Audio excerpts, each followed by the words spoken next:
Hello, instructors. This is Paul, your instructor at Motiwata Emix.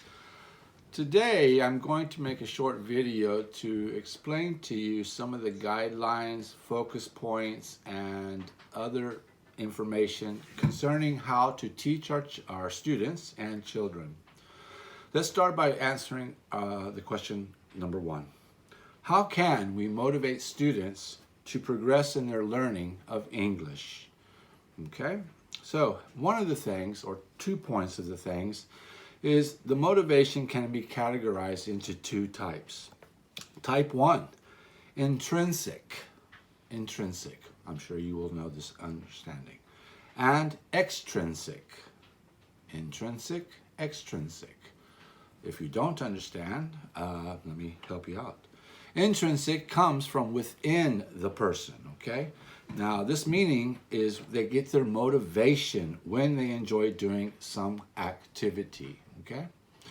While extrinsic comes from outside the student, which is the meaning that they want to gain some reward, okay? Let me give you some 5 points of the motivation of that question. Number 1, of course, is making our class communicative, okay? We want that communication between the student and the instructors and amongst the other students if they are in a group. The more that we encourage our students to communicate in class, the more motivated they'll be, right? They'll see that they'll accomplish their goals even as they're learning, and the success of the achievement will far outweigh all others. Number 2, make English practical.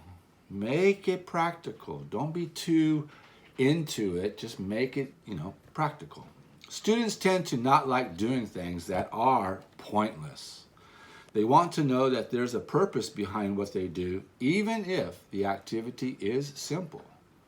You can stress purpose in your activities when you keep them practical. One way to keep things practical is to use the realia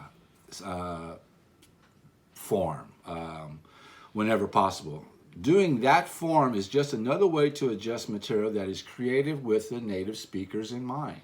Okay? Bringing realia into the classroom will make your students more prepared for what they'll find outside the classroom walls. B, project-based learning. Project-based learning. Here's a great way to keep things focused on reality-set situations. In project-based learning, students work through a series of steps to come to some sort of a solution. C, role-playing. Role-playing, this is another way to stay focused on the practical points. Our resource books shows you a lot of role-playing. We should do that between our students. Giving students real-life situations that they're likely to encounter on the outside world. Okay. Number 3, make class fun. Now, this is more focused on children's, but as an adult or all adult learners, we still try to make class fun. By doing so, making lessons fun is a great way to up the intrinsic motivational levels. When students are having a good time, they'll be more engaged in learning. Their motivation will come from them rather from you. Also, we encourage the use of tools that you have already learned through your experience as an instructor. Apply them accordingly. Okay? Number 4, forge relationships. Now, not too personal, but forge a relationship. Generally speaking, people don't care what you know until they know you care. Okay, that's important. Particularly if you're teaching international students. You may be the only English speaker that they see or that they speak with on a regular basis. Supporting your students is something you need to do before you can motivate them. You should also consider to take some time to relate to your students on a personal level. Again, not too personal, but on a personal surface level. How about asking them how their weekends went? Encourage them if they've seemed down. Let them know that you're there for them. Though it may seem like you're wasting valuable class time with chit-chat, the bond you form during those brief moments are the foundations of successful relationships with your students. Number 5, give feedback. Always consider feedback very carefully. The right quantity and quality of feedback is important for forging the right relationships with our students. If you spend too much time correcting every error they make, you'll end up estranging yourself and other students. They may respect your knowledge, but they won't feel connected to you personally. And on that topic of that question, motivating students is a part of every instructor's job. When we encourage intrinsic motivation in our students, we set them up for success even after they leave our classrooms. Let's go to our second question. Second question, how can we inspire the students to join lessons? The promotion of growth and fixed mindsets. Okay. Number 1, in general, students have an underlying belief about learning, either by a fixed mindset or a growth mindset. A fixed mindset belief also suggests that people are born with or without certain abilities or talents, and that abilities cannot be changed.